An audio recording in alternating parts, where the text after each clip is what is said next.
On today's episode of Average Joe Show, we have a shocking Blue Jays update for you guys. You're going to want to hear this one. Troy Tulowitzki is going to start the season on the DL. The Raptors game has just finished against the Charlotte Hornets. What a good game that was. UFC 222. Ortega and Cyborg get a couple of knockouts. Those were some good bouts. And what a fight in the WBC Heavyweight Championship. Wilder versus Ortiz, 28-0 versus 38-0. We'll see who wins that one. Combine is still kicking. What a story. What an unbelievable story this kid is, Griffin. We'll talk about him. Lonzo Ball starting to look like the young prodigy that Magic Johnson so desperately wants him to be. The Houston Rockets have won 15 in a row. Are they the best team in the NBA right now? And what are their chances against that powerhouse down in Bay City? Jarvis Landry, trade rumors, couple of teams interested. My Bears are one of them. Praying on a miracle, but don't give up too much. And our second edition of Top 5 with Jon and Oz here. We will be going over our AL and NL pitchers for this upcoming baseball season. It's going to be a good epi, boys. Stick around and enjoy the show.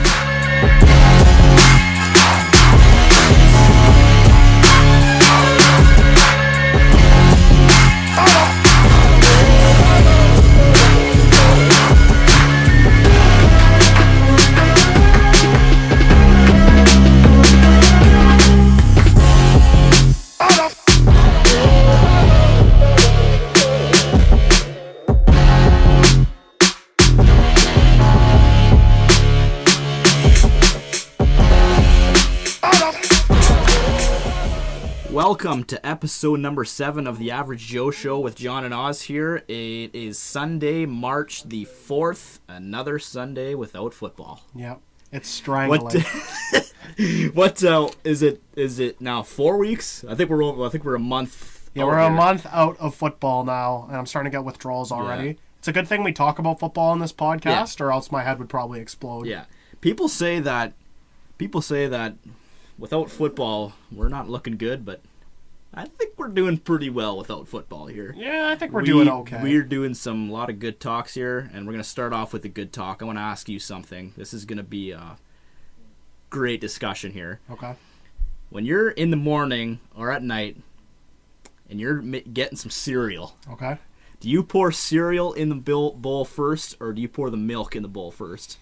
I think if you pour the milk in first, you should be shot. Okay, that's you should be shot. So Jesse, you should be shot for putting milk in the bowl first. Who the fuck does that? Puts milk in the bowl first? The first time I heard my buddy say that, I was like, you gotta put the cereal in first, because then I know how much milk to put in. Exactly. How much milk in it? If you put too much milk, then you're only putting 3 Cheerios in the bowl, and then they're gonna be soggy. And then they're soggy and more fucked up. I don't understand the whole point of it. What was his name? Jesse? Yeah, Jesse. Jesse, you're fucked, buddy. Yeah. I don't know what the hell you're doing with your life, but you gotta rethink things. You gotta rethink things. That's another thing I've noticed when we do these podcasts. I'm sure other people have noticed this too, but every time I listen to our own podcast, because we're the only viewers on it, yep. When you say shit, I just repeat some of the shit you say afterwards. It even happened when Greg was talking. Like, you would say something, like, just then, he was like, you'll listen to me I'll try not to do it, but it's just gonna fucking happen. I don't understand why I do it. It's fucked up. Just repeat something I say. You just repeat everything you say. So we were talking earlier, the Oscars tonight, eh? Who's back? The Oscars. The Oscars tonight. And we only mentioned that because Kobe Bryant wins an Oscar for his animated short Dear Basketball. I've actually never seen it myself. I've never seen it myself, but apparently it's pretty fucking good. One could imagine, right? I mean, I haven't. It's probably pretty emotional. I don't think I've seen anything else at the Oscars either. So. I was never a huge Kobe Bryant fan. Wasn't a huge Froby fan.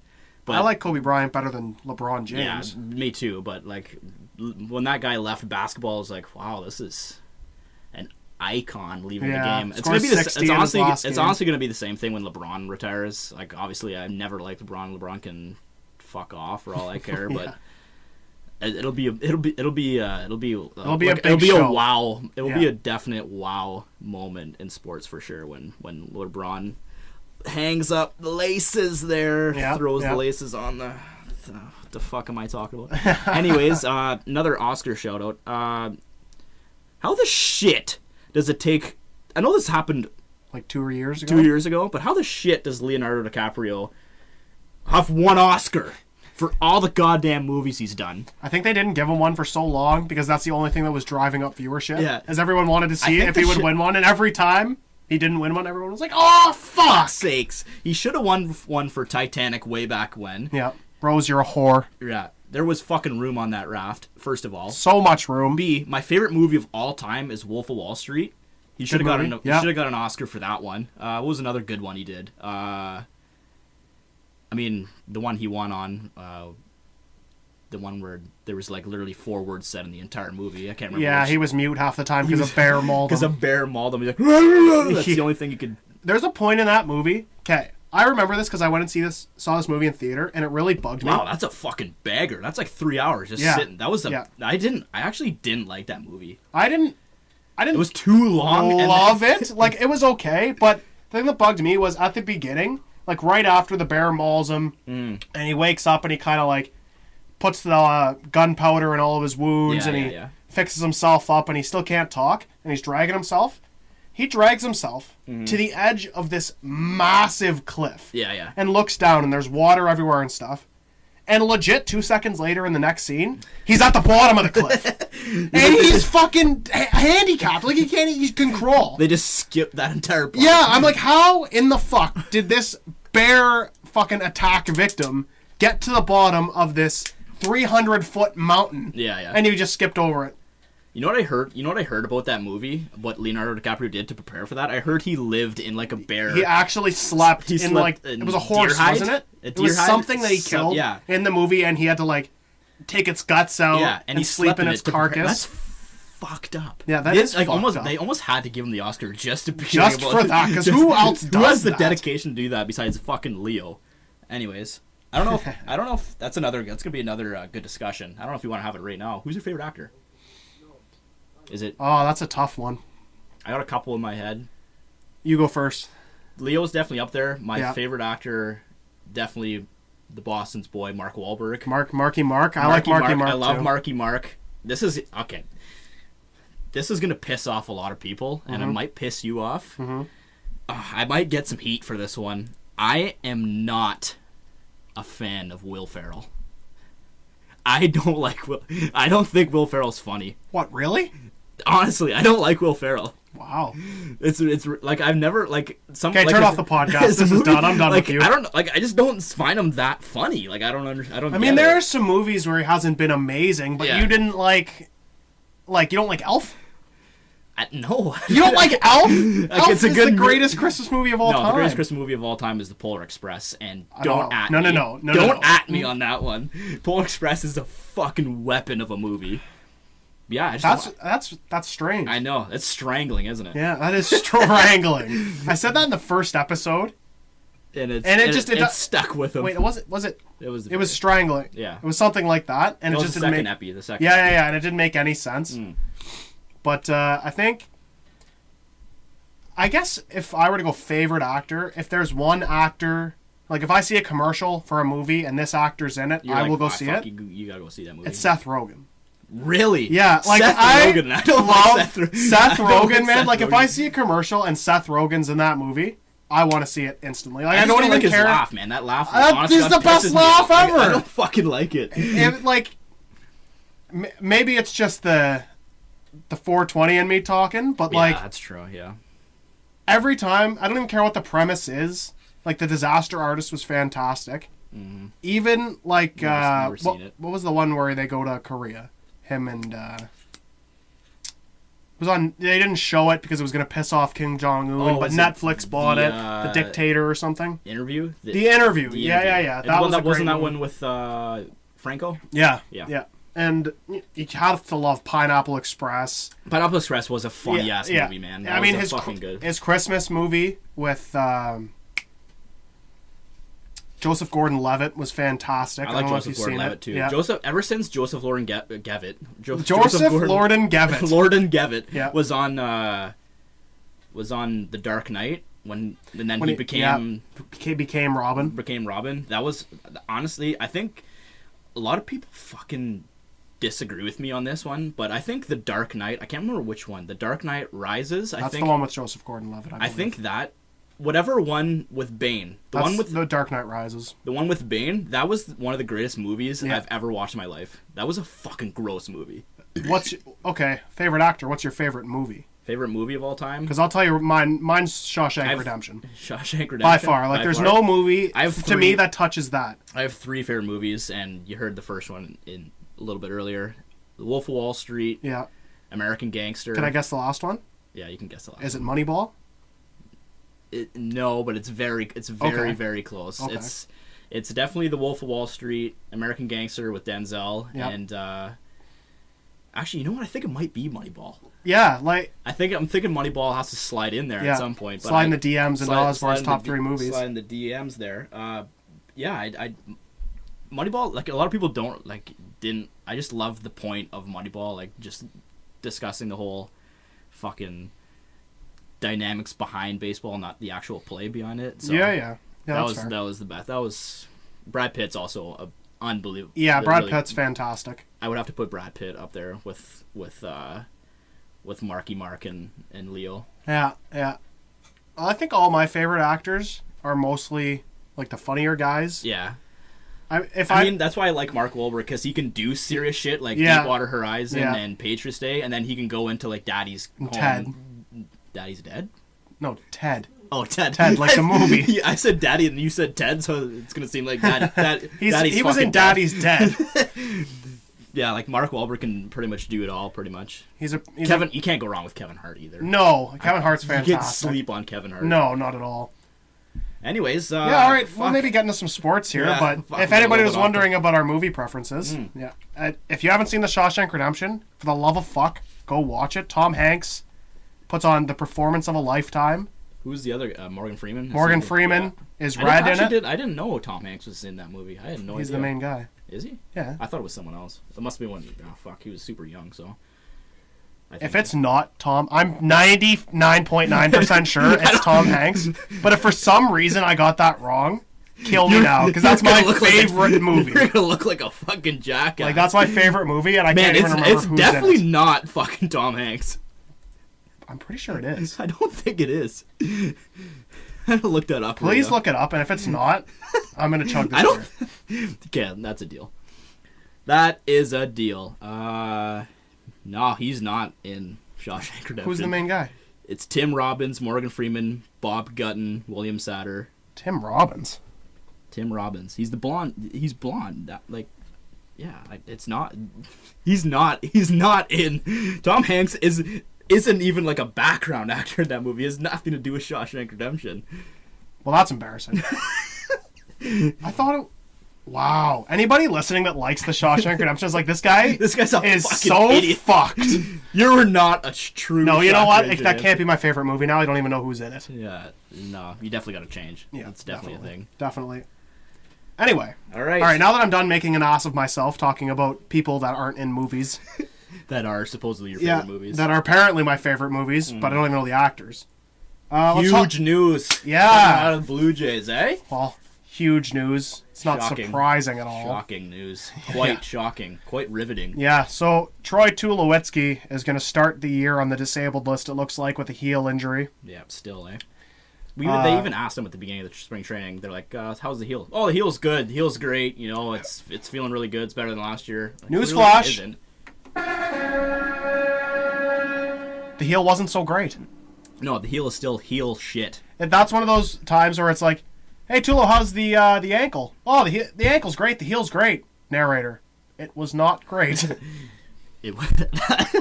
now... Freeze frame. Scratch. Just the ankle was not great. Morgan Freeman's voice in there. Yeah. It was not great. But honestly, like, if you're doing that, like, if you're having those interviews...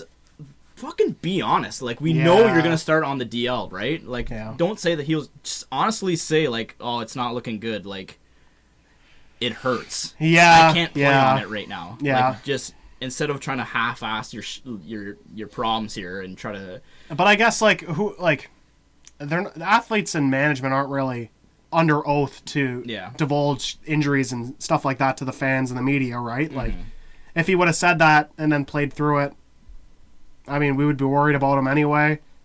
I don't think there's anything to worry about with Troy going to the DL. If you want to be blunt about it. No, I mean, like if you're a Jays fan, honestly, and we've talked about this before, and I think we have the same opinion on it. I don't know about you guys, for you Jays fans, but as much as it's Troy Tulowitzki's name going out there, and we have to put him out there for how much we gave up for him, and as fired up as we were when the original trade had occurred, and how much we're fucking paying him to do absolutely nothing, I would rather have Aledmys Diaz out there. Like, we're replacing Troy Tulowitzki with an all-star caliber shortstop. Well, 2 years ago, yeah. I mean, last year it was a little bit rough, but had some injury problems. Yeah, I mean, he went down to the minors just to fix a couple things. Still a young player. Yeah. I think Tulo's probably a better fielding shortstop. So there's not a lot of shortstops that are better than Tulo, even at his advanced age. He's got a cannon. Yeah, his fielding is unbelievable. Like, but with the stick, you always, like, even like when you're a young baseball player and you're trying to come up, you always want to field the position like Tulo. Throw the ball with the fucking underarm. Run is fantastic throw on the run. Yeah. Makes every throw you want to. If there was a fucking designated fielder, that would be the shit. Yeah, yeah. Ryan Goins would still be on the team if there was a designated fielder. I think Ryan Goins would be your best designated fielder, but honest to God, fuck Ryan Goins. Fuck that guy. A lot of people might disagree with me. A lot of people might agree with me and say, yes! I could not stand Ryan Goins for the life of me, and if you follow me on Twitter, @MitchyOz, if you follow me on Twitter, you would know how much I hate Ryan Goins. There's going to be a lot less tweets this year. Maybe a lot more, because he's playing on the Royals. It's going to be like, yeah, fuck you, Ryan Goins. Yeah, exactly. Piece of shit. He's going to win MVP. No he's going to be an all-star. There's no way a guy that hits 190 on a day-to-day basis. But back to Tulo, this does open up some playing time for Aledmys Diaz, first of all. And I've also seen people slide Yangervis Solarte into that spot. And it's really piquing the interest of Gif Niope, too. Yeah, it looks like Gif Niope, or Niope, or whatever the fuck. Well, however you pronounce his name. He's the first South African-born player in the MLB, so congratulations to him. It's actually a good accomplishment considering where he's from. I am on every podcast we do, I am so close to making an inappropriate remark, and you just gotta really suck them in. It strangles me. It's strangling. Anyways, continue. Yeah, but it looks like it's gonna open up some playing time for these three middle infielders. We don't really know how long Tulo's gonna be out. It doesn't seem like they think it'll be very long, but it's Troy Tulowitzki. He's very injury prone at this point. Yeah. He's had so many injuries, it probably takes his body a little bit longer to recover than someone younger. There's two sides I look at this. The good side is where Aledmys Diaz is replacing him, and I'm totally okay with that. It's almost like you're a big Aledmys Diaz fan.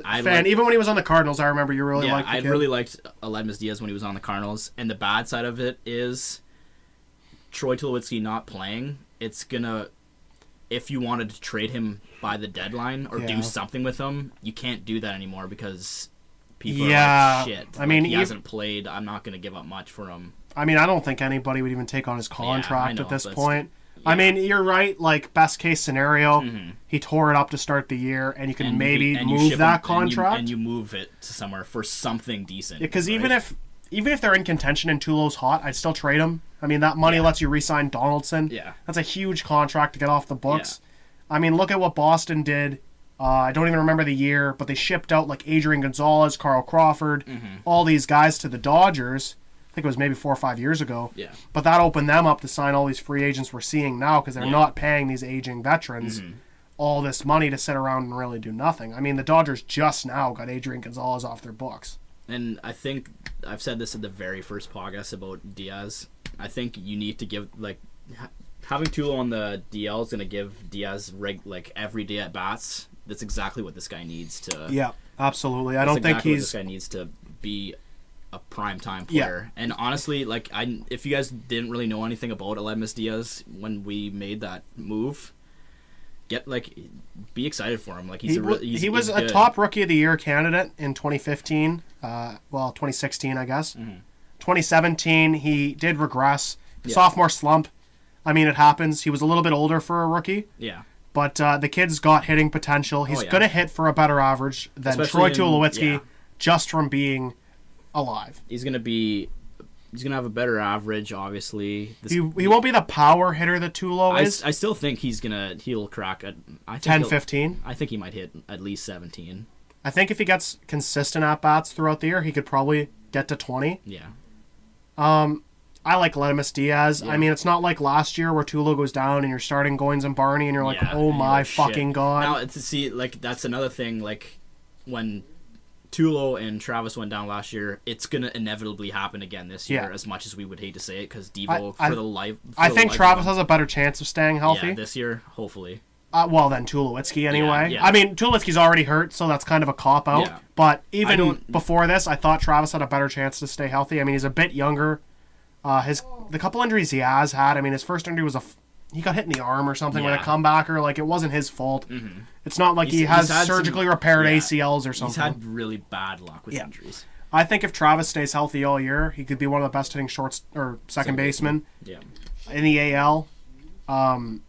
I just think he's got to get the at-bats, and I think Tulowitzki going down, I mean, from a game-to-game basis, I think it probably does hurt you because he's still a quality MLB player. Yeah, his name's Troy Tulowitzki, right? Exactly, and just having that name and what he's done in the past always gives you hope that he'll recapture that. Yeah. But, I mean, he's really regressed. Clearly, I mean, he was injury-prone in Colorado. He's just been more so in Toronto. Yeah. Thank God Jeff Hoffman hasn't come up and fucking tore it up yet, because if you look at it, people loved Anthopoulos, but if Noah Syndergaard and Jeff Hoffman and Daniel Norris are tearing it up in the major leagues, which is Noah Syndergaard is. Yeah, Noah Syndergaard's one of the best pitchers in baseball.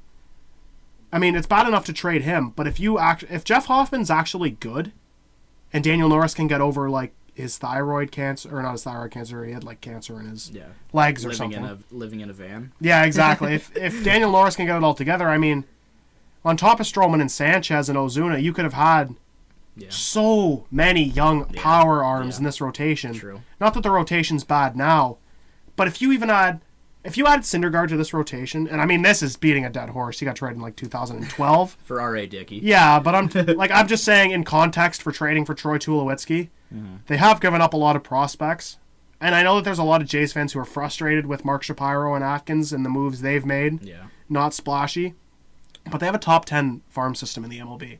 They haven't had a top 10 farm system in the MLB since Anthopoulos traded Noah Syndergaard and all those guys in 2012 to the Marlins.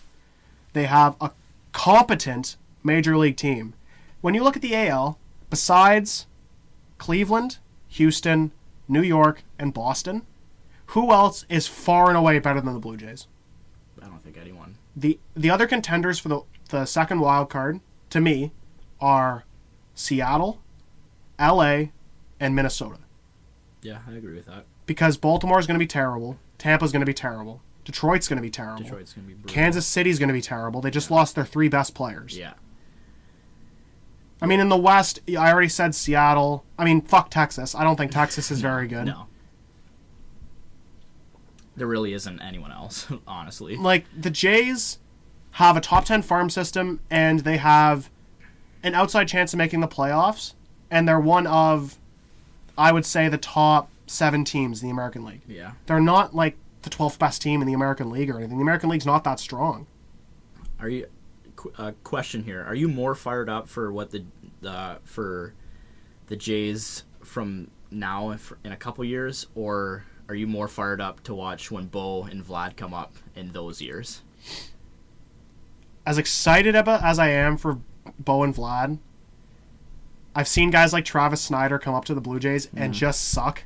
Lunchbox, yeah. I give Vlad a better shot at being really something in the MLB than Bo. Yeah. Just because, I mean, Bo led baseball last year in average. That's really going to bump up his stock, obviously, but he's not coming up to the majors and hitting 386. You know what I mean? Would you trade Bo Bichette for someone like Chris Archer? Right now? Straight up? Straight up. Like 1 for 1? 1 for 1? Yeah. Maybe some picks involved. Maybe. Well, who knows? Like, if those were the main pieces, and I mean, you're not giving up another top 10 prospect or anything,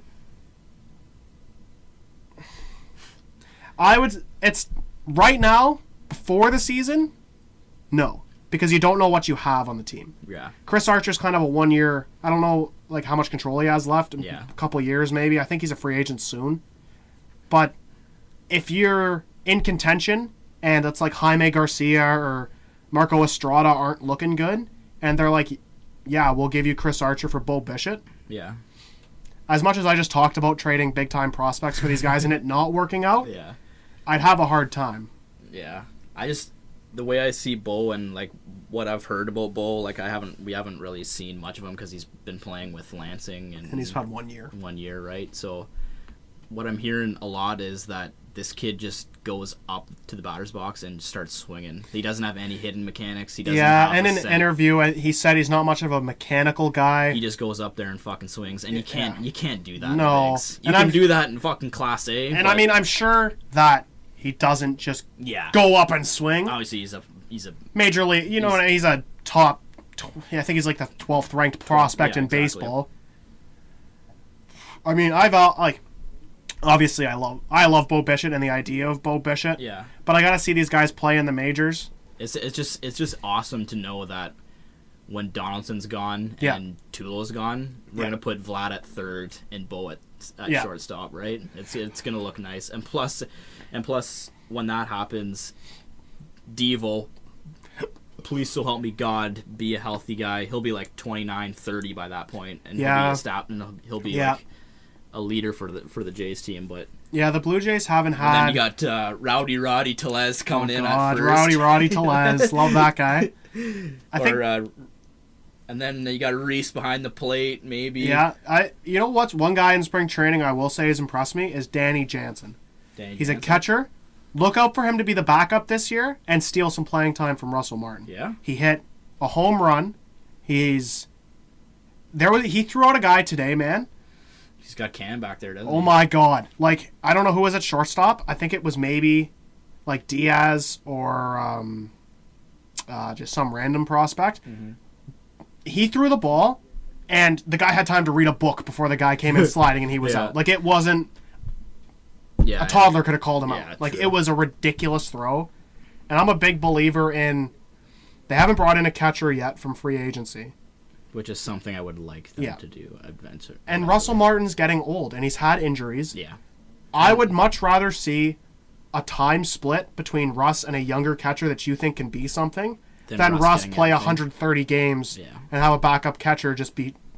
Because, I mean, when you're a backup catcher and you only play 40 games in a season, you're not going to hit well. You're not going to. No player's going to hit well with no at-bats. Yeah. It's just you need those consistent at-bats. Yeah. Like, even if Danny Jansen can't hit, but he has a cannon behind the plate and he knows how to call a game, I would still split them like 90 games for Russ, 70 for Jansen. Yeah. So, something like that. I mean, I could be wrong. Jansen could never make the majors, but he's really impressed me in spring training, and I'd look for him. Sebia. Yeah, exactly. But I would look for him to impress this year, and definitely be, if Martin does get an injury or Luke Maley makes the team and he gets hurt, I would look for Jansen to come up as one of the first guys. And as much as we would love to talk about the Jays for this entire podcast, like we usually could, we could talk about the Jays. We could talk about Bo and Vlad for the next 7 hours and be totally fine. And totally fine with it. Yeah. But we can move on here. Well, final thoughts. Do you think that obviously you think Diaz is going to play well? What do you think happens when Tulo comes back if Diaz is tearing it up? If Diaz is tearing it up and Tulo comes back, Tulo's riding the pine pony. As much as it's gonna be tough. I mean, obviously, I can't be the manager, even though I would be a better manager than John fucking Gibbons. But don't even get me started on that because we could talk about that for fucking 7 hours about John goddamn Gibbons. But anyways, I actually don't mind Gibby. He makes piss poor decisions, man. His decisions with I don't mind his bullpen management. That's what I fucking hate his bullpen management. I don't know, man. I don't mind him. Anyways, I'm getting out of hand, but Tulo being down doesn't bother me that much. Like I'm. It's in my kind opinion, of expected at this point. In my opinion, it's almost like I kind of like it in the fact that now Diaz is going to get a chance. Which we said we wanted to see. From the beginning. And Gibby would never say, like, "Hey, Troy, like, Aledmus is getting the start tonight. It's like fucking Billy Bean and trading fucking, Carlos Pena. Yeah, it's like Billy Bean going at it with fucking Art Howe about Pena and Hatterberg. Yeah, exactly. It's exactly what it's going to be. But yeah, anyways, what's your take on it before we get going here? I think for what you're paying Tulo and what you gave up for him, it's going to be really, really, really hard to not play him consistently when he's healthy. I mean, that's just the way business and sports work. When you invest so much in a guy, you're going to want to see... Guys don't like admitting they're wrong, especially in sports when egos are so high. I think if Diaz is tearing it up, honestly, I think Diaz is versatile enough where if Travis gets hurt, you just slide him over to second. Yeah, he can play short or second. Yeah, yeah. Same with fucking Solarte. Say Steve Pierce and the Granderson platoon and left ain't working out. I'm sure they could stick him in the outfield. I think there's enough spots where you could play Diaz and Tulowitzki in the same lineup a lot together. It's going to be up to my main man, John Gibbons, to kind of figure that one out, but I'm sure he'll end up fucking it up somehow. Oh, probably. But I love the Diaz and Solarte thing. Me too. I love the depth. I love the depth that we have now. Final take. I love the depth that we got in Toronto now. Finally. Okay, so we're gonna move on here. Usually when we're doing this thing, the Raptors are playing, so we don't get a final update. But the game was at 6 p.m. tip-off today, so we'll run over that. Your Toronto Raptors take it to the Charlotte Hornets. They end up winning 103-98. They're 45-17, first in the Eastern Conference, ahead of the Boston Celtics. Sitting pretty on the top of East here, eh? So Toronto, nobody really went off in this game. It was a very balanced scoring act. Serge Ibaka had 17 points, 8 boards, a couple very nice blocks in the first quarter.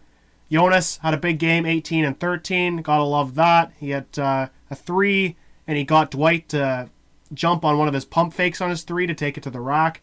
I just want to say, Jonas in the development in his game this year has been fantastic. I mean, he played 30 minutes tonight. Last year he was averaging like 25. They wouldn't play him in the fourth. He's really improved. DeMar goes 19 points, 4 boards, 8 assists, leads the team in apples. DeMar's really grown as a passer this year. Kyle goes 14, 10 boards, 5 assists. Kyle's been kind of disappointing this year, only averaging about 16.5 points. But when your point guard gives you 10 boards, gets 5 assists, plays the defense he does, can't complain. Fred Van Vliet goes 12, 3 and 3, the leader off the bench. He plays 24 minutes, most on the bench. He leads.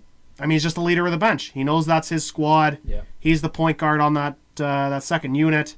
He's the shot maker. CJ Miles, sharpshooter, puts up 12 in 19 minutes. This guy's been on fire recently. He's definitely the shooter that they didn't have last year. He's their version of Kyle Korver.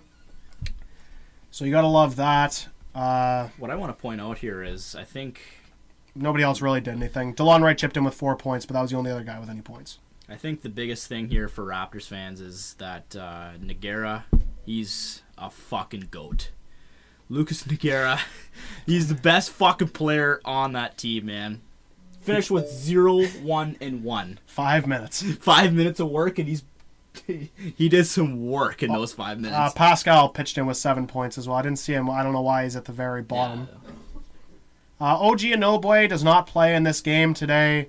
He was injured a couple games ago. In his place starts Malcolm Miller, just a rookie. They called up from the D-League. They start him over Norm Powell. I think they just wanted to see what they have in Miller. He's a 3-point shooter. He's pretty long, can play some defense. Does not end up with any points in 14 minutes. Chips in a board, no assists. Had a couple open looks in the first. I mean, he's a rookie. It's Malcolm Miller.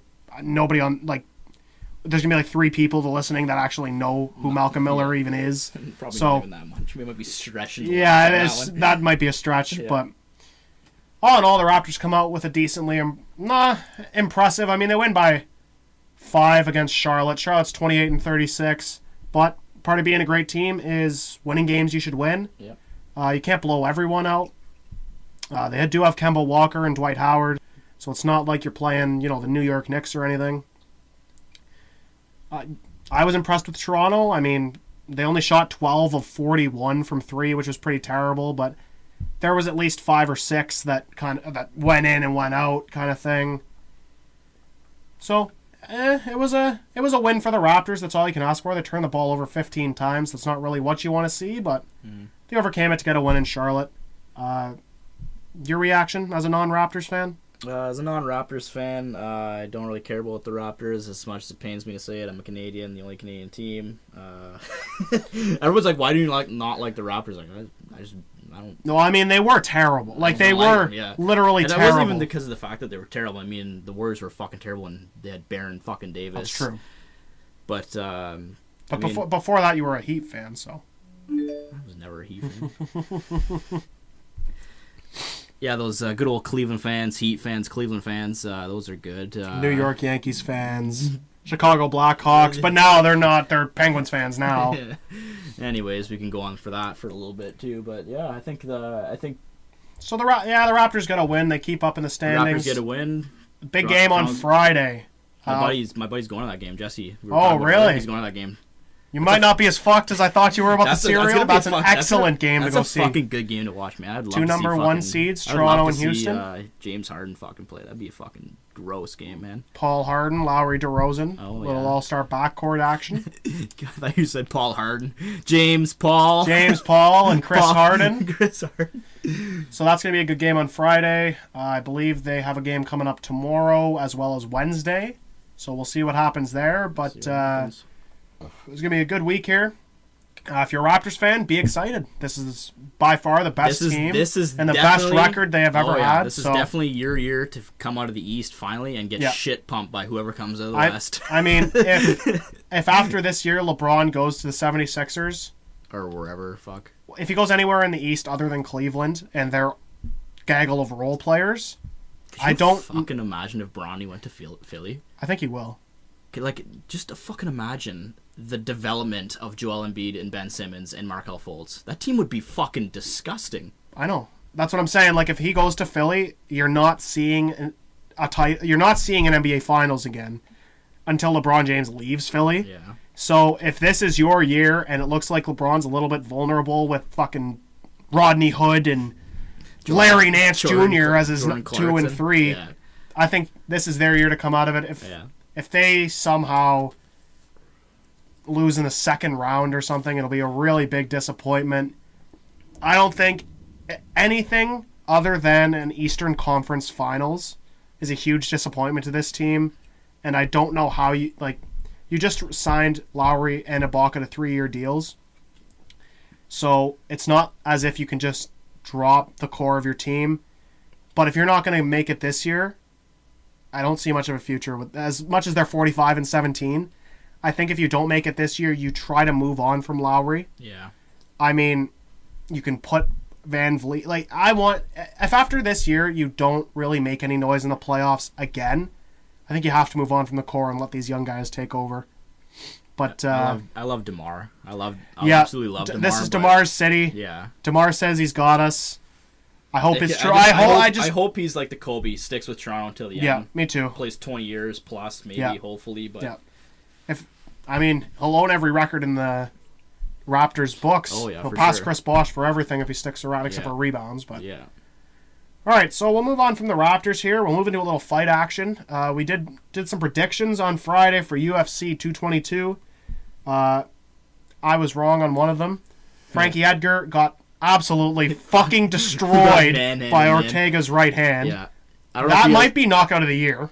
It could be knockout. That's very close, but I'm still going knockout of the year was I think his name Francis Ngannou on Overeem, the Reem 221, the Reemster. That was a heavyweight bout, and fucking he just killed him, like stiffened up. Ngannou just put him on a fucking board and he just fell over. That was definitely knockout of the year. But this uppercut by by a guy that's on the ground majority of his fights. Yeah, last time we were talking, this guy's a submission specialist, Yeah. and he hits him with a left elbow. First round KO. Like, Frankie doesn't know where he is. You Oh can my just God. see it. You'd see it in Ortega's eyes. Yeah. He just knows he's about to murder him, and bang, rocks him. I think the big thing after this fight was, I love Frankie Edgar. I'm pretty sure. I don't know if he announced his retirement after that one, but I don't think he did. But I mean, he's like 36 yeah, at this I point. wanted, and McGregor tweeted this out. I think, and McGregor wanted this to happen, and I think so did Frankie. Those guys are really good friends, and McGregor's not friends with any fucking one. But Yeah. I think the last fight of Frankie's career, and McGregor wanted it, Frankie wanted it. I think the last fight should have been McGregor and Frankie, but Yeah. that would have been a good bout for those two, but I mean, who the fuck knows when McGregor's gonna fucking come back. I mean, obviously he's got a kid now, but well, I think he had said he wanted to fight him at this UFC, but Yeah. Dana White didn't really. yeah. I See mean, Frankie to- could have taken on the title, but he passed it up and fought this, or he took a lesser fight to fight Ortega. Yeah. It was a good fight. I mean, it was definitely much more anticipated than I expected it to be. I mean, I thought that one was going to go the distance, but it was A first round knockout, but it's not like Frankie got knocked out in 10 seconds. I mean, he was putting up a fight. Yeah. The only times he got hit were the elbow and the uppercut. Yeah, like he but got I mean, he got rocked, and then he got, as soon as he hit him, like Ortega hit him once pretty good. He got a little wobbly. Kind of walked into fucking Ortega. Ortega grabs him and just gives him a fucking huge. He gave him an elbow, right? Yeah.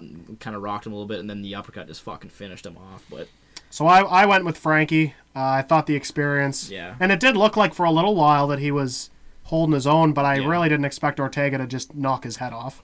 well, it's super unexpected because that was the first time in Frankie's career. It's been 13 years that he's ever been finished. Yeah, he had been in the octagon for 6.5 hours combined in his career, and he had never been knocked out. Never been knocked out. And Ortega's never been not a submitted. knockout specialist, No, he's not. so- It was kind of shocking, but I mean, obviously, like you said, Frankie's getting up there in age. Frankie's Yeah. older, but I mean, Frankie's had a hell of a career. I've always loved Frankie. Yeah, he's 7-3 now Yeah. after he's knocked himself down a division. So Yeah. it's looking like the end's coming, but hell of a fight career. Hell of a fight career. I mean, maybe he'll get one more. Hopefully, it's with Connor, but Yeah, well, I don't even know about that now Connor because would stomp him. Connor would stomp him. I mean, Connor Yeah. would stomp anyone. That's Not the fucking, Connor's just Connor is like the GOAT of UFC. Like, honestly, like, well, he's not really the GOAT of UFC. John Jones is a fucking killer, despite his fucking Cocaine obsession.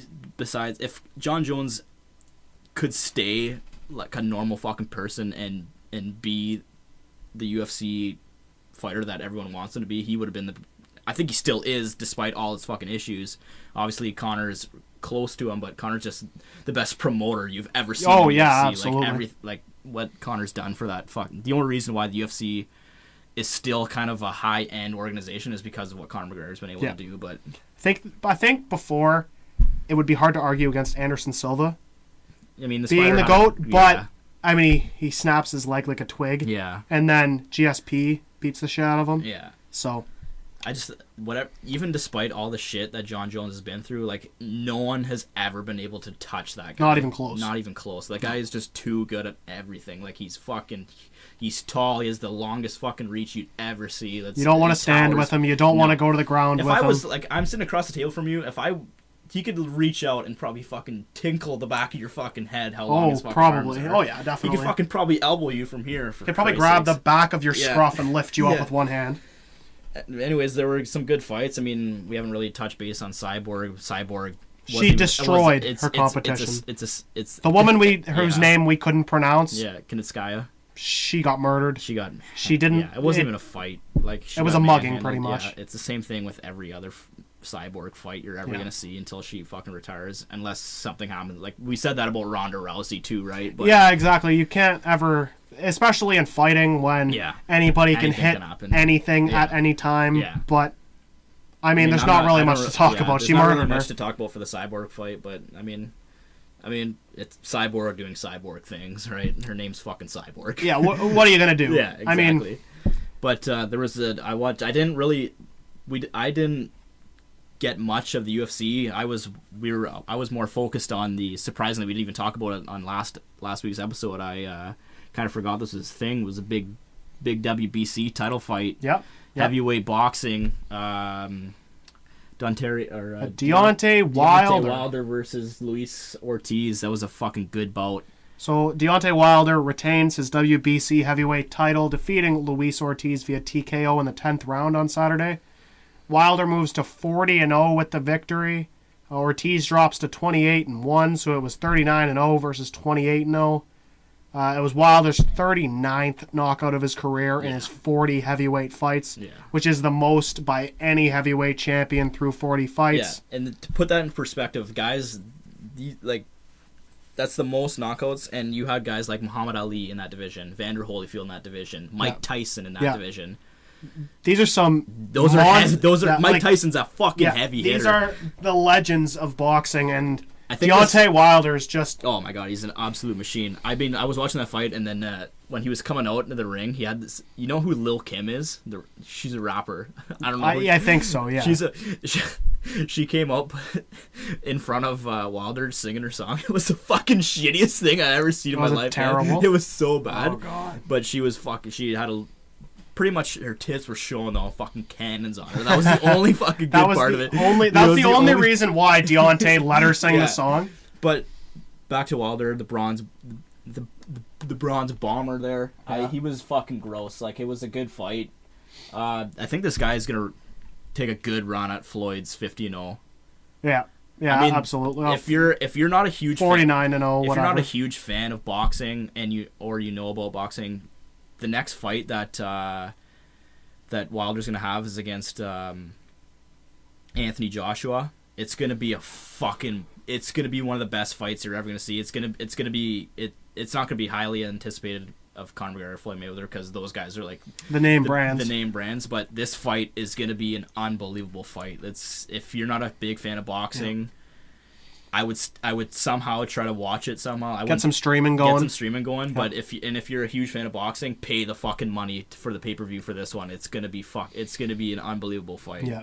And before we move on, props to Ortiz. Yeah. He was 28-0. I mean, it wasn't like it was a first round knockout. He lost till the 10th. The guy's 38-0. He's only been knocked down like once in his career prior to this fight. Yeah. Ortiz had a great run. It did look like in the 8th round that he had the first. He dazed Wilder in that 8th round. Yeah. It looked like he could get him there. He could have finished him, but I gave the first 4 rounds of the fight to Ortiz. So, like a little bit. I had him 9-10, 10-9. Yeah.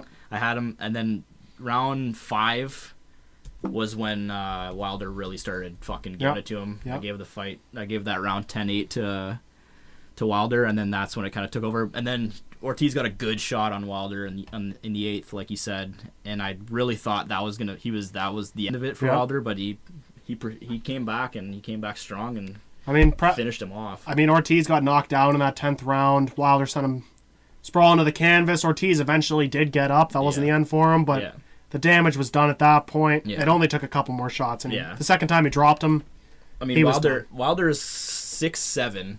And he's only 215 pounds, but he throws heavy. Oh, I'm sure. Well, that's what he weighed in at, right? Who knows what? Who knows what he actually fights? He could have fought at like 230 probably, but anyways. Yeah. So, fantastic fight in the WBC. If you don't know who Deontay Wilder is, he's coming for Floyd Mayweather, or not for Floyd Mayweather, for Floyd Mayweather's record. Yeah. It's going to be a great fight next time he fights. Oh, yeah. And definitely look forward to it. Look forward to that Anthony Joshua fight for Absolutely. Sure. All right, so we're going to move on here. We're going to go into the NFL. Some good stories from this combine here. None better. What the fuck's his first name? Oh, Christ. I can't remember his first name. Look up his first name. Here. This man, Griffin, he's a linebacker, and he has one hand. I believe his left hand. He doesn't have it. He has to use a prosthetic. But he doesn't even use the prosthetic when he plays. He doesn't use the prosthetic when he plays. He used the prosthetic to do the bench press because obviously you can't bench press with a nub. But he slaps the prosthetic on and he puts up 20 reps. Shaquem Griffin. All right, so Shaquem Griffin puts up 20 reps on the bench press. And I read a quote where a GM said he would be impressed if he could lift 4. Yeah. 4 or 5 or something like that. I said 5, yeah. And he puts up 20 reps with one hand, which is I can't fucking lift 225 pounds even a little tiny bit. I mean, get off the fucking bar, no. man. So this guy lifts it 20 times, which is unbelievable. Yeah. I mean, that's a good time for any linebacker at his size. I think he's only like 210, 215. Yeah. So he's not a huge guy, but that's fantastic. I mean, that's a great story. It's a good story. And then later on in the combine, he runs a 4.3840, which was by far the fastest linebacker at the combine this year, and that is the fastest linebacker we've seen tracked at the combine since they started running 40s. Mm-hmm. I mean, since 2003, I think it was. That's when they started. That's the fastest fucking time. Which is, to put that in perspective, we talked Saquon Barkley last week. He ran a 4.41. Yeah. So this man who lifts 20 reps on the bench press with one hand is faster than Saquon Barkley. Who's going to catch him off the edge, right? Yeah. So catch him off the edge, but he had a great combine. It's a great story. I'm excited to see where he gets drafted. Yeah, I don't think he's a first-round prospect, but in that day 2, second or third year range, someone's going to get someone a linebacker who can cover all over the field. Someone who can afford to draft someone like that. I mean, I'm not putting him down any way, shape, or form, but that's like for someone that needs like a good, like wants to make a good story. That kid's that kid's a great story. I mean, it's really hard to say what he's gonna be able to do. Yeah, in the NFL. absolutely. I mean, I watched the bowl game, the UCF versus USC, I believe it was. I can't remember the other team, but the guy had like 5 sacks in that fucking game. Yeah. I was looking at it. I was like, I never heard about this guy before watching that bowl game last year. And I looked at him, and after the sack, he got up and celebrated. I was like, this guy doesn't have a fucking hand. Yeah. It's like I was like, how the grease is this guy doing this? I mean, we have seen with Jason Pierre-Paul. I mean, he wears that big club on his hand. Yeah. We have seen guys play with really only one hand being usable. Mm-hmm. JPP is still a fantastic defensive end. Yeah.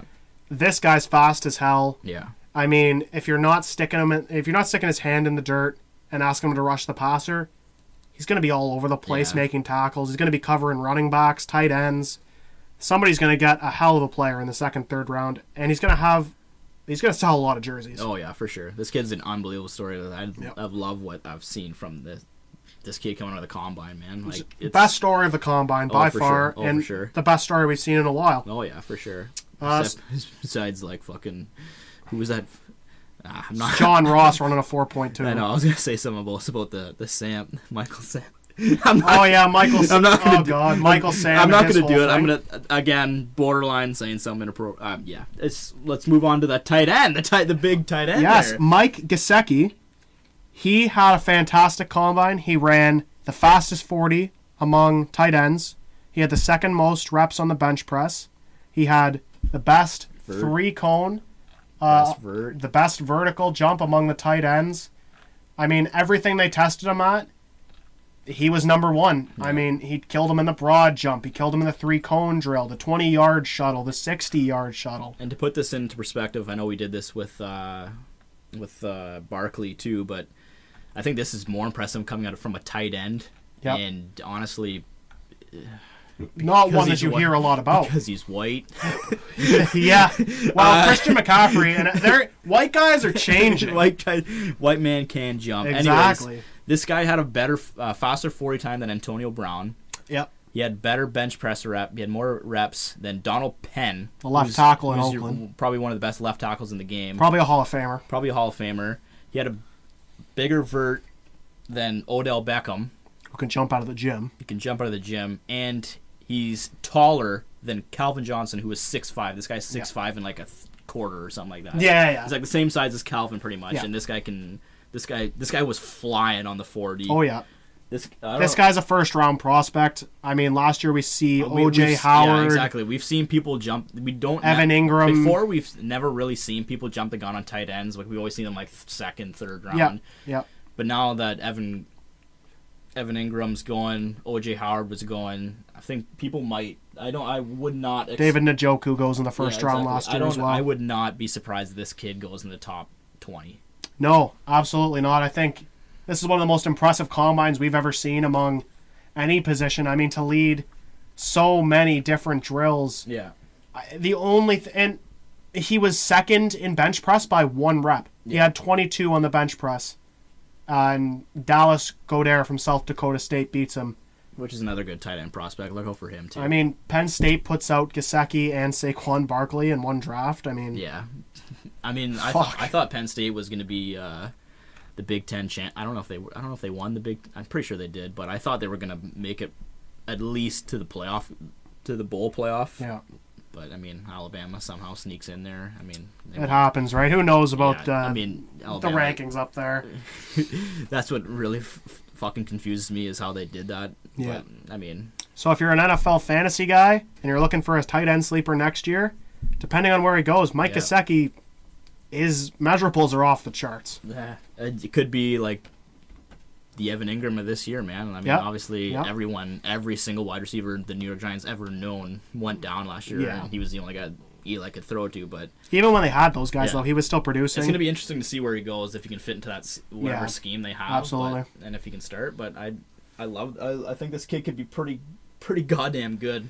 I mean, he's probably the most exciting tight end prospect I've seen since like Rob Gronkowski, and Gronk got picked in the second round. Yeah, exactly. So they tested the tight ends, the wide receivers, the O-linemen, and the quarterbacks these last couple days. The quarterbacks... We'll talk briefly about the QBs here. The top QBs weren't all that impressive, other than tall man himself. Other than the tallest human being on the planet, Josh Allen. Josh Allen runs a 4.75, third among quarterbacks. He has the best vertical jump among quarterbacks. He has the best broad jump among quarterbacks. He's number 2 in 3 cone drill. I mean, Josh Allen tore it up. He's going in the top 10. I'm starting... I don't know. It's going to pay me to say this. I'm starting to believe the hype on Josh Allen here. From Wyoming. I mean, he didn't do great, but and during the throwing drills, he's throwing 80 yards downfield, 75 yards downfield in stride. Cannon, man, yeah. So the guy can run. He's athletic as hell. He has a cannon. I think he just needs to go to the right team and the right system, and hopefully they can develop him. Did you see what Josh Rosen said? No, what he said? He said that I want to go to a team that's going to win Super Bowls. I want to win Super Bowls for this team. I'm coming after Tom's numbers. Yeah, sure. Okay, whatever. Yeah, that's exactly, like, you want him to say that, but... You want him to say that, but at the same time, it's like, okay, calm down. You're not going to win 5 Super Bowls. Yeah. You're probably not even going to win 1, but... It wasn't, like, he didn't really have that much hype coming out of him out of UCLA. Like, so honestly, my hot take on these QBs is, like, everyone's like, there's a lot of quarterbacks that are going to, like, there's 5 quarterbacks. This is the deepest quarterback class we've seen in a long time. But, and I've said this again, I said this about Carson Wentz. I thought it was going to be a bust. Boy, was I fucking wrong about Carson Wentz. Yeah, absolutely you were. I don't really, even Sam Darnold, I don't really like what I'm seeing out of these quarterbacks. Nothing really, like, impressed me. I think it's tough when there's so many quarterbacks for them to kind of separate themselves. And it's hard when there's not, that one amazing quarterback that's clearly the best. Yeah. Where there's not those 2 quarterbacks that are clearly the best. So to have, 4 of them are probably going to go in the top 15, and then we'll see about Lamar Jackson where he ends up. But 5 are going to go in the first round. More than likely. We see 3 go in the first round last year, and... they were fantastic quarterbacks, but they didn't have the hype around them that these 5 guys do. No.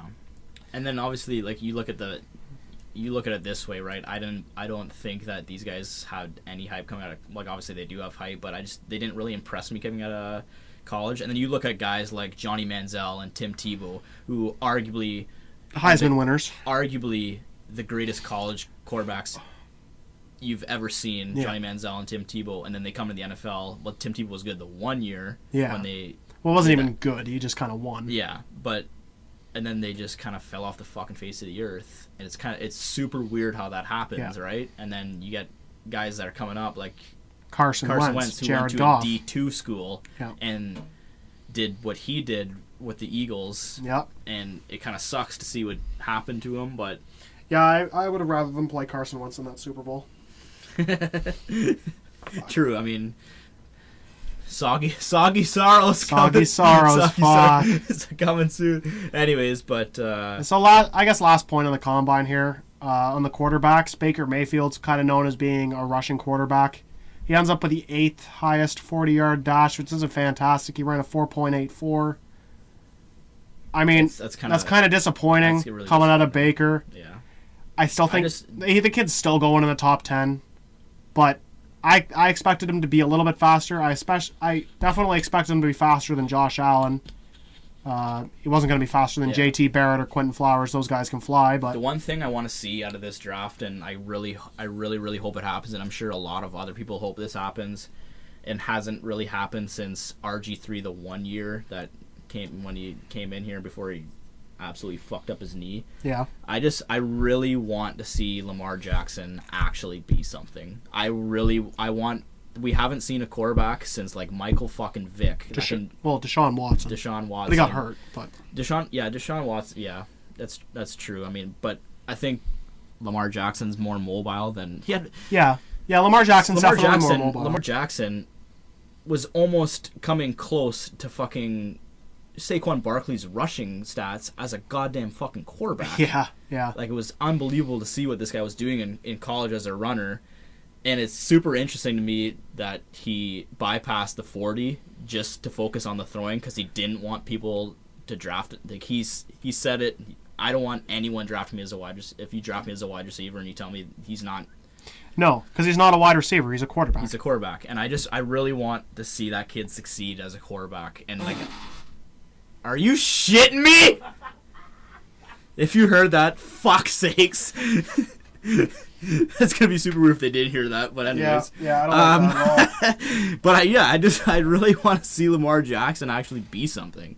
Yeah. I want to believe the hype on. I want to believe the hype on Lamar Jackson. Someone just shit themselves right outside the door. That was real unfortunate. That was really uncalled for. Fuck's sakes, man. God damn it. You gotta turn it on. Anyways, but yeah, I really want to see Lamar Jackson actually beat, like. I think he's got to go to a team that knows how to use him. You can't fit a circular peg into a square hole.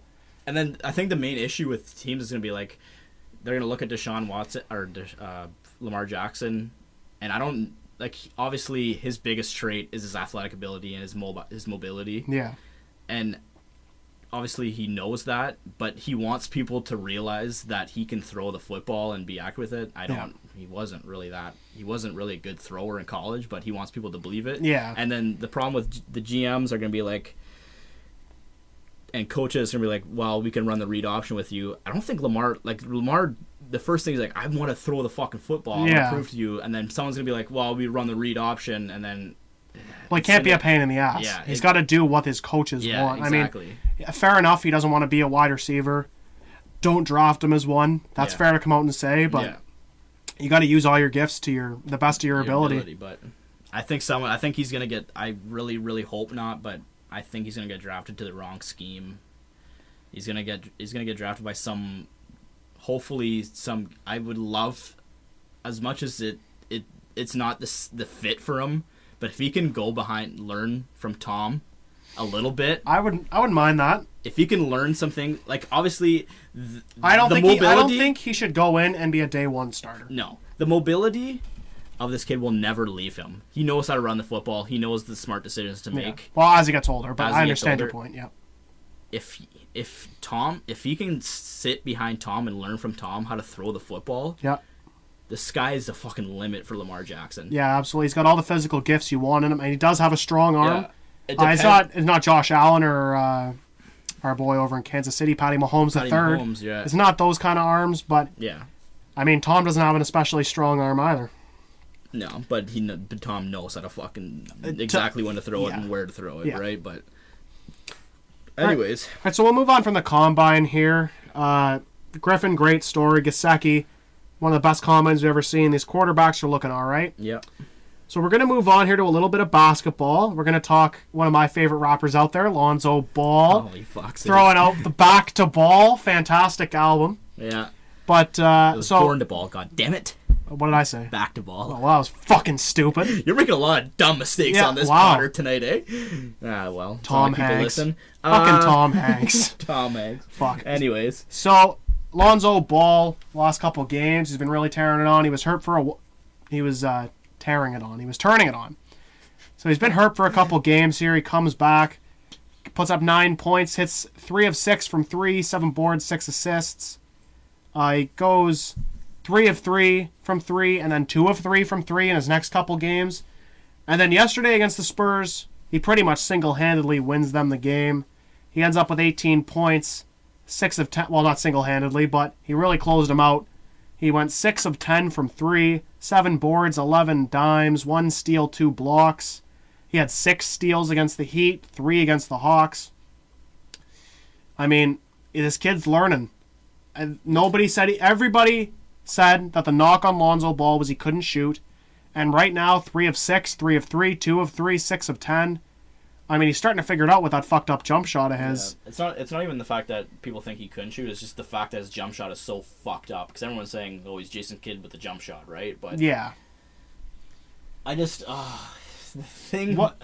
I don't know what to think about Lonzo Ball, man. I have no idea what to think. I mean... I think Lonzo Ball is kind of your new age point guard in the Russell Westbrook type of phase where this guy stuffs the stat sheet. He cares about rebounding. He goes 7-6, 7-7 in rebounds. He averages 7.1 rebounds on the year. He's one of the best rebounding guards as soon as he walked into the league. I mean, he's already averaging 7.1 assists. Like, that's better than Kyle Lowry, Kyrie Irving, Damian Lillard. Like, this guy is a fantastic passer. He averages 1.6 steals a game already. That's a fantastic number for a rookie. He almost averages a block a game. And the knock on him is always going to be he's not going to be a big-time scorer. He's not going to be your 23, 24, 25 point per game guy. Yeah. But that's why they got Brandon Ingram and Kyle Kuzma, right? Exactly. I mean, the guy just makes the Lakers go. They've been on a hell of a run. They've won every game since he's been back. I mean, they're on a big winning streak, but he hasn't been hurting them. I mean, he was an absolute sniper against the Spurs. He was stepping back, hitting threes. He was hitting them in coverage. He's really looking confident. Yeah. I think the only thing holding him back is LeVar at this point. Honestly. But, I mean, props on fucking LeVar for trying to basically promoting a huge fucking brand and bringing this fucking kid all the hype that he fucking needs to have. Yeah, absolutely. Right? I don't think... Okay, the only problem that I have with LeVar Ball... Well, saying he's better than Michael Jordan? Well, I think everything LeVar Ball says is just a shtick, and he's just doing it to get the media around him. Everybody talks about LeVar. We're talking about LeVar. Yeah. I mean, like, That's exactly what LeVar wants. Yeah, exactly. He's the best businessman we've seen in sports and an entrepreneur in so long. Since Paul Heyman. Since Paulie D. But, I mean... The only problem I have with him is calling out Luke Walton. Yeah. He can do what pulling his youngest LaMelo out of school, and, I mean, he pulled him out literally because the coach was treating LaMelo like one of the guys, which is fucking ridiculous. I mean, if you're LaMelo, what else do you want to be treated like? Yeah. Wouldn't you want to be treated like one of the guys? Why would you want the fucking superior, why would you want to be... Because all your teammates fucking hate you. Yeah, exactly. So it's like... I have a problem with that, but the way he markets his kids, what he's doing for them, LiAngelo and LaMelo probably won't make the NBA, but they're fucking millionaires. Yeah. Because of their shoe deals and everything else. I mean, they're playing in Lithuania. They're the biggest thing Lithuania has ever seen. Yeah. Like, literally. So it's like... Besides fucking Vakaitis. Vakaitis, yeah, exactly. God damn it, Vakaitis, learn fucking English. All the way from Lithuania. Yeah. Or Jonas Valanciunas, welcome to Lithuania. Yeah. But, I mean, Lonzo's been fantastic. I think Lonzo's ceiling, I mean, if he averages 7.1 rebounds for the rest of his career, he's one of the best rebounding guards in history. Yeah. So, that's fine. 7.1 assists as a rookie is amazing. He just had 11 against the Spurs when he actually gets minutes. I think he's going to be a 10 assist guy easy in the NBA. Probably. I think his passing ability is what makes Lonzo great, right? He's one of the top 5 passers in the NBA already as a rookie. Yeah. He's going to be the best passer in the... Well, I mean, LeBron is the best passer right now, but he's going to be the best passer in the NBA by the time he hits, 24, 25. You and your fucking LeBron pisses me off. Well, I mean, LeBron is by far the best passer in the NBA, but just a little bit more on Lonzo here. No, everybody says he can't shoot. He's shooting 33.6% from 3, which is not good by any stretch of the imagination. It's only 3 points He hits less than his actual field goal percentage, which is kind of his field goal. Okay. Lonzo shoots 33.6% from 3. If he can get that up to 38, 39, he's a league average shooter. And that's really all that I would expect Lonzo to be. But his field goal percentage is 36.9%. That's horrendous. Like, besides the 3, Lonzo can't really do anything else. I mean, he's athletic enough to get himself to the basket, but he's not super confident going in there. I don't know. I think he's going to end up being one of the best passers. He's going to be a really good defender as he gets older. He's a tall guy. I believe he's about 6'6". He's athletic, so he's not really going to get blown by too much like you see with LaMelo. Lonzo's everything LaMelo isn't. LaMelo's jacking up everything. Yeah. He's not passing the ball. He's not playing defense. Lonzo's doing everything he can to help the team win. Yeah. And what else can you expect out of a number 2 overall pick? Yeah. I mean, Magic Johnson's really hoping this kid actually fucking works out. I mean... Yeah, this is the closest we've probably seen to a Magic Johnson. And I'm not even... Don't get me wrong, he's never going to be close to Magic Johnson. No. But the way he approaches the game is Magic Johnson-esque. He's trying to make everybody better, and he's making the winning plays.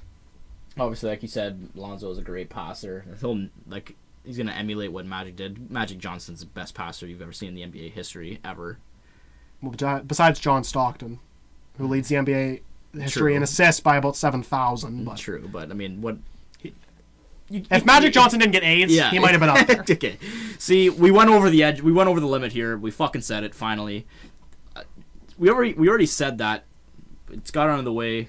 So I'm going to bring up... Remember, I've seen on Twitter at the beginning of the year when Magic Johnson was like, I'm going to put all my blood, sweat, and tears into this organization. No! And then everyone was like, blood? Please don't.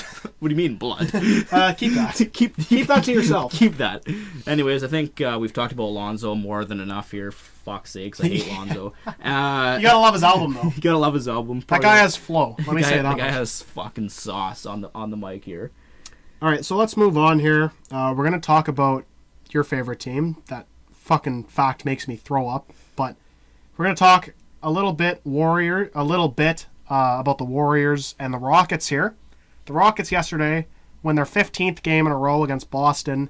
They pull it out. I believe they win by a couple, 2 or 3. Kyrie Irving can't miss a free throw at the end of the game to give them a chance to tie it. Kyrie Irving is so good, he doesn't know how to miss a fucking That's what he said. He said, I told my teammates I'm not good at missing, and that's not a joke. And I guess he wasn't joking. He was not joking about that. But Houston pulls it out, 15 in a row. James Harden's looking like your MVP. They're the number 1 seed in the West. They're looking, right now, they're the best team in the NBA by record.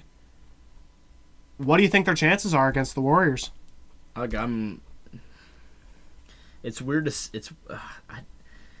obviously the Warriors are like overpowered, right? Like you have Kevin Durant, Steph Curry, Klay you have Thompson, 2 of the Draymond top Green. 10 players in the NBA and 4 of the top 15 players in the NBA. Exactly. And like, you're a bandwagon. Like, and you have JaVale McGee. And JaVale McThree. Anyways. Stop. But like, I'm not a diehard Warriors fan. I mean, basketball is not really my sport. Like, it's not my favorite. Yeah. But I mean, and a lot of people are like, you started liking them in 2015. No, 2014. You're wrong. I was big fan. Baron Davis, loved BD, David Lee back in the day. I don't believe you. Whatever. Anyways, Kwame Brown, sick player. Anyways, I'm not going to get into it. Hall of Famer Kwame Brown. Anyways, but I think the Rockets have a good shot of beating the Warriors this year. That is going to be an unbelievable West final. Yeah, it's going to be fantastic. It's going to be a great. Those are the 2 best teams in the NBA. Yeah, that should be the NBA Finals if there was a way that could happen. Just an open seeding. Just an open seeding. Yeah. But it's going to be a good series. I think that could go 7. I think it'll go 7. I think it'll go 7. I mean, I think Houston will roll through the first 3 series. Golden State will roll through the first 3 series. And I don't know if they'll somehow meet up in the 3rd series before the West Final. No, they'll be 1-2 seed. There's no way they meet up before that. I think even the 3-seed Spurs are never going to catch them. So. The Warriors are going to sweep the first and second round. The Rockets are going to sweep the first and second round. And then they're going to with all the injuries that happens with Jimmy Butler going down in Minnesota, and I don't really like the Thunder too much. No. It'll be. You're probably right. Yeah, but I think that series is going to be unbelievable, man. Like James Harden's. Unless the Nuggets and the Joker can squeak one game out against either of those teams. One game out. Yeah. It's not going to be enough to win the series, but... Well, they're not going to get swept. Mm-hmm. Well, they could probably get swept, but maybe they won't. Maybe they won't. But I think I just just wait for that series. That's going to be that's probably going to be the best playoff series you're ever going to see is the Rockets versus Warriors. Yeah. I mean... Unless something fucking drastic happens, but... They're probably the best team They're probably the most equipped team in the NBA to handle Kevin Durant and Steph Curry. Yeah. You can stick Chris Paul. But the only issue you have is who's guarding who, right? You cannot put James Harden on Kevin Durant. I think you can stick Chris Paul on Steph the entire series. Well, not the entire series. I mean, that's ridiculous. But majority of the time, you can stick Chris Paul on Steph. He's an all-NBA defender. If there's any point guard in the league that I trust to defend Steph Curry, it'd be Chris Paul. And for Kevin Durant, they can rotate PJ Tucker, Trevor Ariza, Luke Mbah a Moute, and they have a legit rim protector there in Clint Capella. These guys are running up and down the floor, scoring at will. James Harden, what more can you say about him? He's the MVP of the league at this point. James Harden is arguably one of the best one-on-one basketball players ever. Yeah, easily. Not just in NBA right now, ever. Yeah, absolutely. And if he can avoid a collapse like he kind of has been known to do in the last couple of years. If he doesn't, if he has like the same kind of performance he did with the Spurs last year when he only got 9 points. Or it won't be close if that happens. No, I don't think it definitely.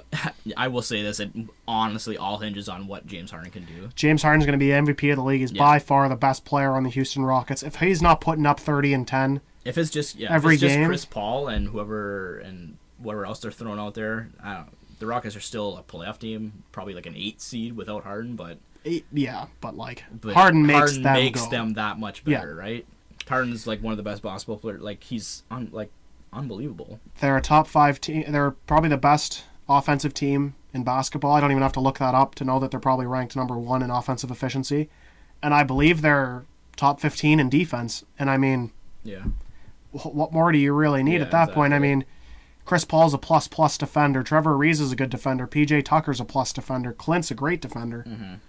I mean, these guys can clamp up, and if it comes down to it, I kind of like the Rockets defenders. Yeah. One-on-one situations more than the Warriors. I mean, Clay and Draymond are fantastic. Yeah. And Durant's gotten a lot better since he's been with the Warriors, but Durant's like second in the league in blocks per game right now. Yeah, he was first at one point, so he's been fantastic. But I mean, all in all, gun to my head, you make me choose the Warriors.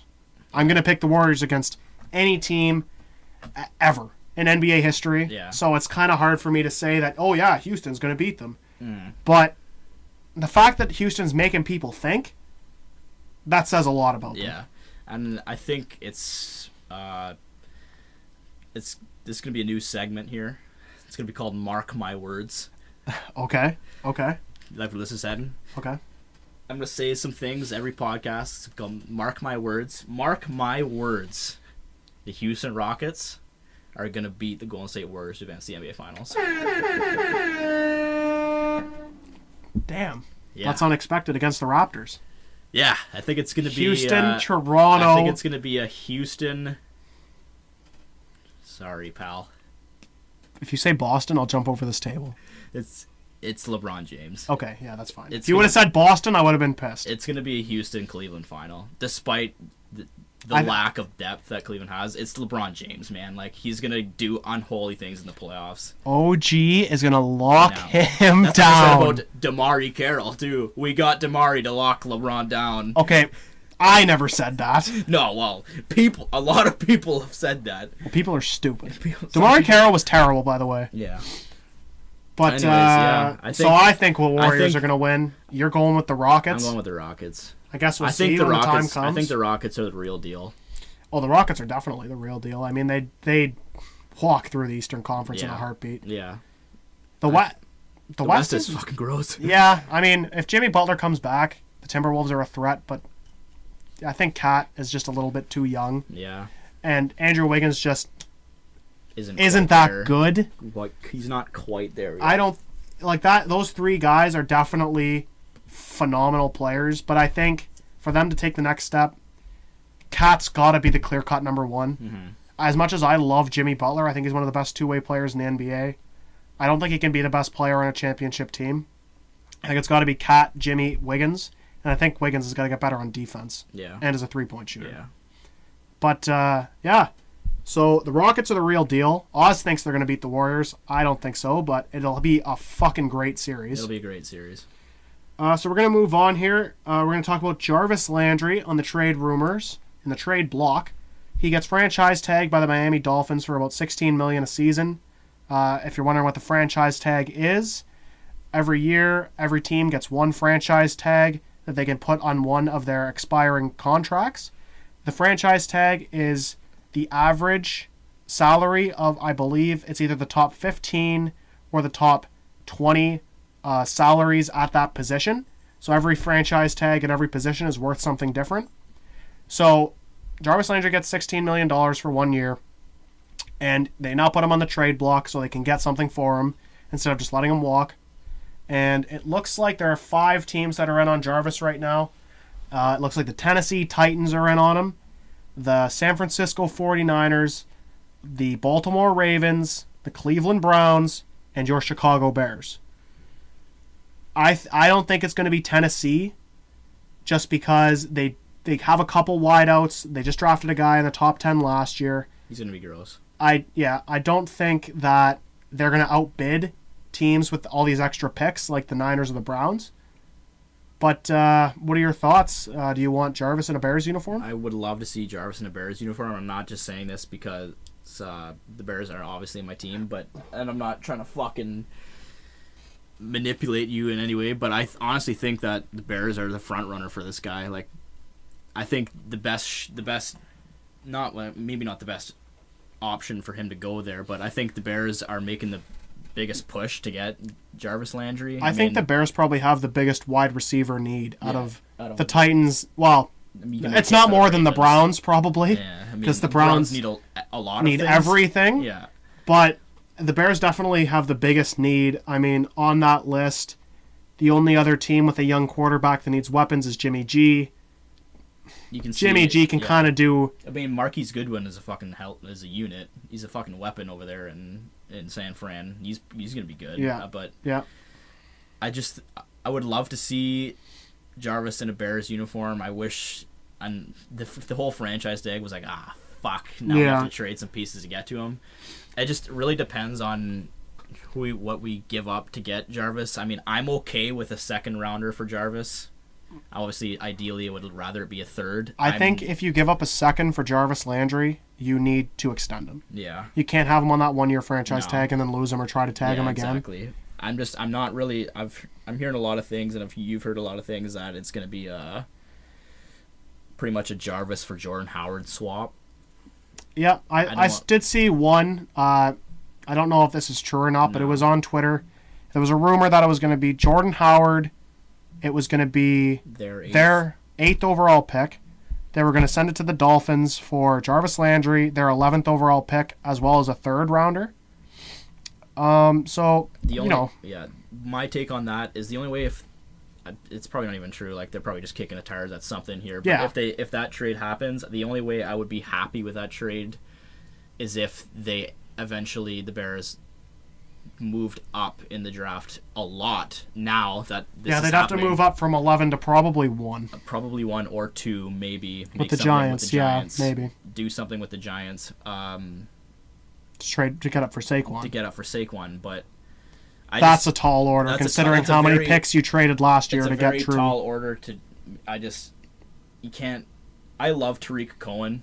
He's too small to be a lead back. He's too small to be a lead back. You're right. Like, he can't run between the tackles. I mean, he can physically, he can run between the tackles if he wanted to, but he shouldn't. He's an off tackle runner. Yeah. He's a receiving back. Change of pace guy. He's a change of pace kind of guy.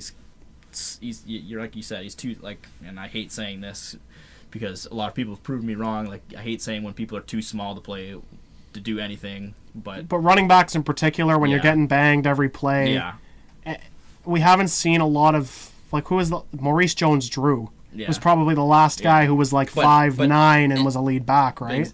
But the thing you see with Maurice Jones-Drew is his fucking legs were the size. Yeah, it was of a fucking trunks. tank. So it didn't matter how big he was. He was built as fuck. And then the way, and it's been like this for how many years with the Bears? The Bears are a run-first team. Like the Walter Payton, Matt Forte, Jordan Howard, all those guys have been able to run the rock.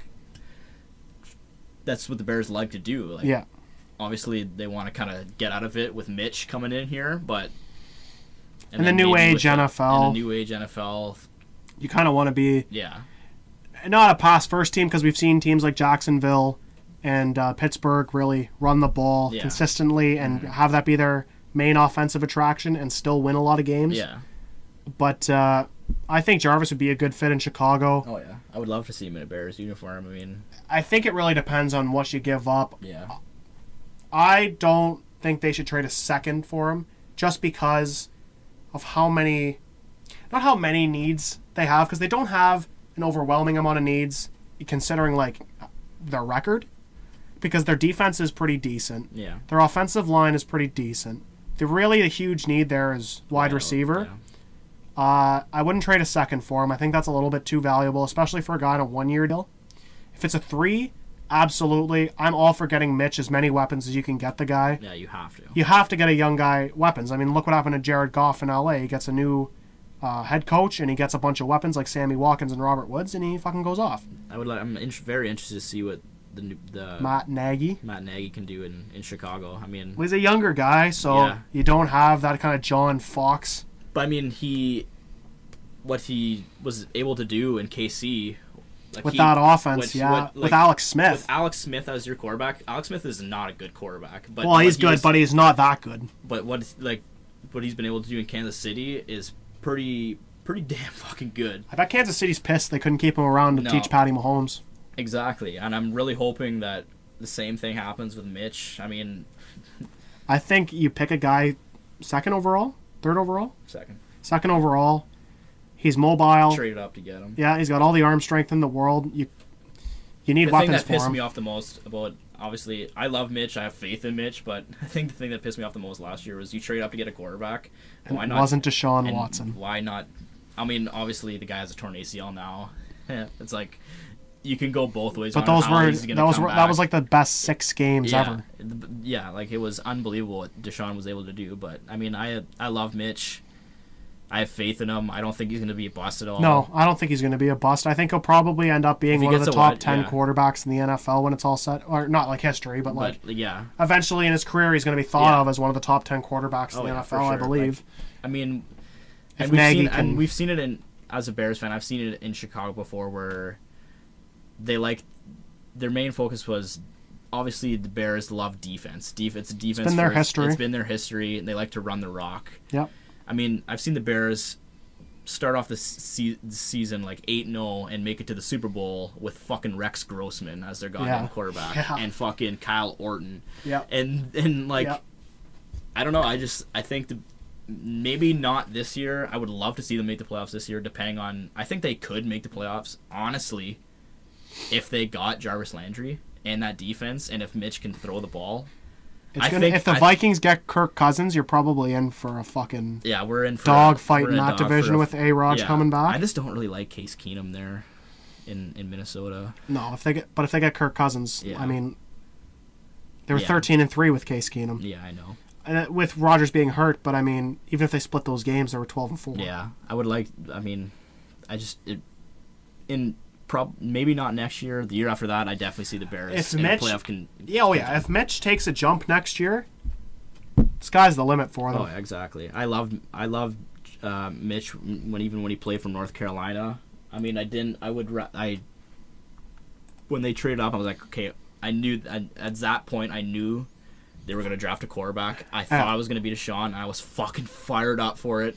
And then they drafted Mitch. I was like, what the fuck? Yeah, I remember that when that happened, I texted you. You weren't too happy in the moment. I was like, what the fuck? But then I was like, I've heard a lot about Mitch playing for North Carolina. Obviously, that's not the main football school, but the kid was pretty good at North Carolina. Absolutely, he was. There's a reason he goes second overall. Yeah, exactly. He was ranked ahead of Deshaun Watson, and Patty Mahomes going into the draft. So, I mean, I don't know. I think that I do not think that Mitch is going to be a bust. I think he's going to be a good quarterback. He needs some weapons. I mean, it's good to have Jordan Howard and Tariq behind, take some pressure off him. Take some pressure off him because if you hand the ball off to Jordan Howard, he's going to go off for 100 yards. Yeah, 3rd and 1, 4th and inches, 3rd and 2. He's going to get that. You're going to be pretty safe running it to Jordan Howard, and then that opens up so many opportunities for you to freewheel it on 1st and 2nd down. Right? Play action, bootlegs, get him out in space. I mean, Mitch is an athletic. He's a mobile quarterback. Yeah, he's very mobile. He can run the football too. So I think the main focus is my take on this is trade for Jarvis Landry. Don't give up obviously get him to a point.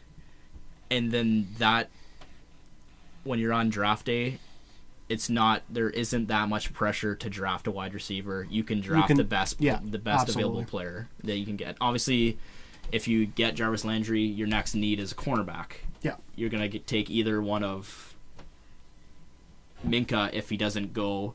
Maybe trade up for Minka a little bit, not giving up that much. Or you can even move up 1 spot to Tampa or 2 spots to 6, right? You don't need to see Minka or even the cornerback from Ohio State. I can't remember. I think his name's Ward.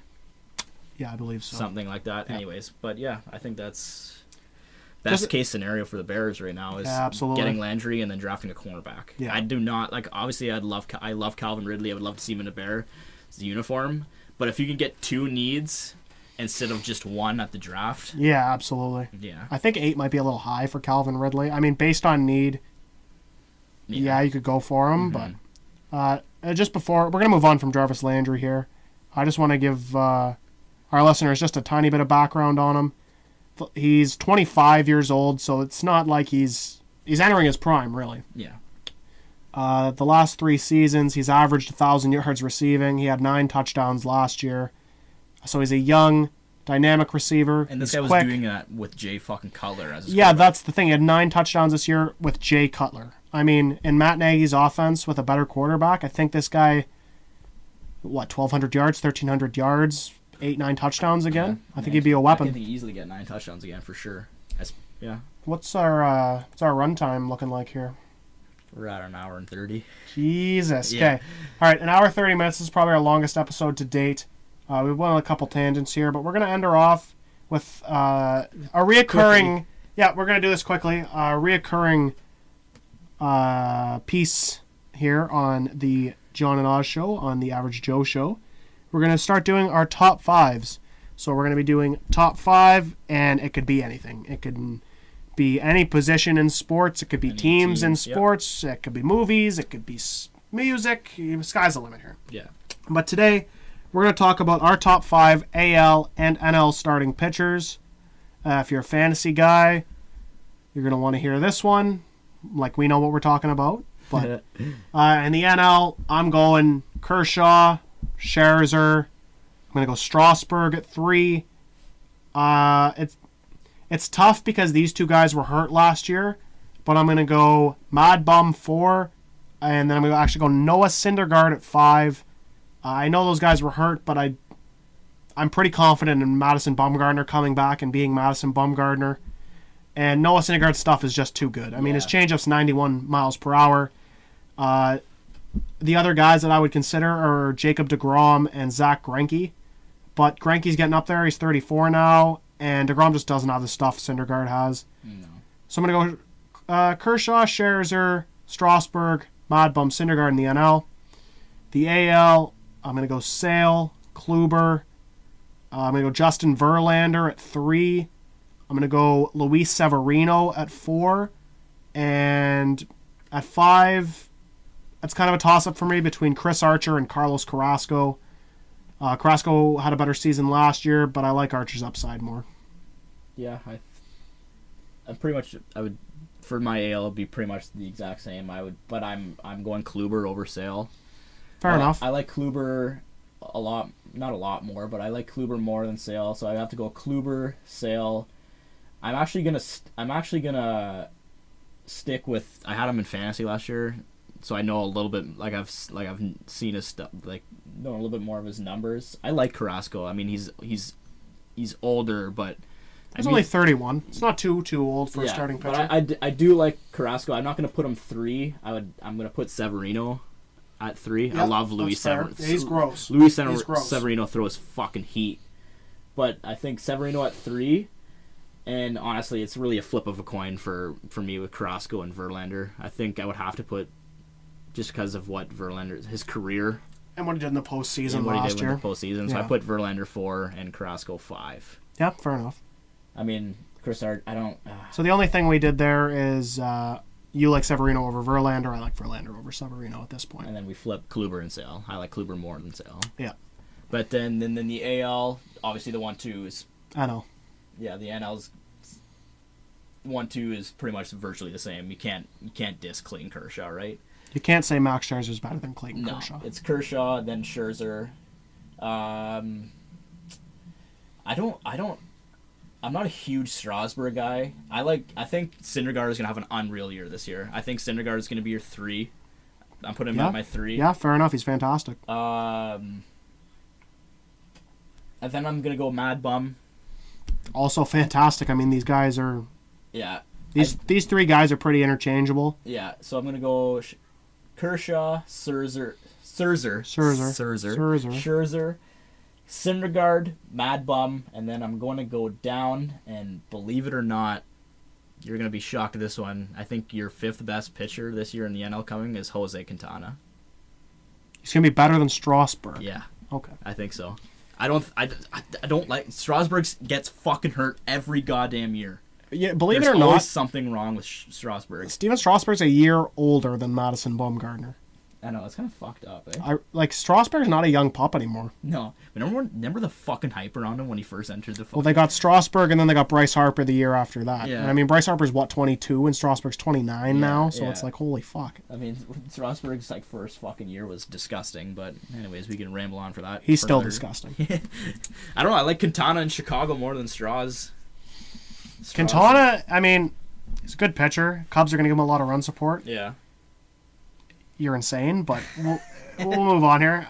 So that's all the topics we have for you today. This is a bit of a long one. Kind of went on a little run about the Oscars, and we spent a little time on the Blue Jays, but that's okay. We'll have so the next epi will be on Tuesday. Yep. We'll probably pretty much do the same thing, whatever's hot in the news. Yep. And the episode, and then Friday. Most of our episodes are going to be news-based. Yeah. And obviously, we did our NHL trade deadline, and our first couple were the Blue Jays, and then we did an All-Star Weekend in the NBA one. Mm-hmm. Expect next Sunday is Selection Sunday. Expect a March Madness episode coming out of us. We're going to have a special guest, Mike Adamo from Peterborough, my cousin, very knowledgeable about the NCAA and about college basketball as a whole. Sunday is going to be a pretty big episode. You're going to want to tune in for that one. Yep, Sunday. Bracket. We're going to do some bracket challenges. We're going to pick some upsets, and we're going to see who gets it right. Maybe we'll put a wager on that one. Yeah, I like that. See what happens there. But hey, believe it or not, you guys are not going. You're not going to believe me. No one ever fucking believes me except for my buddies that see me actually do it.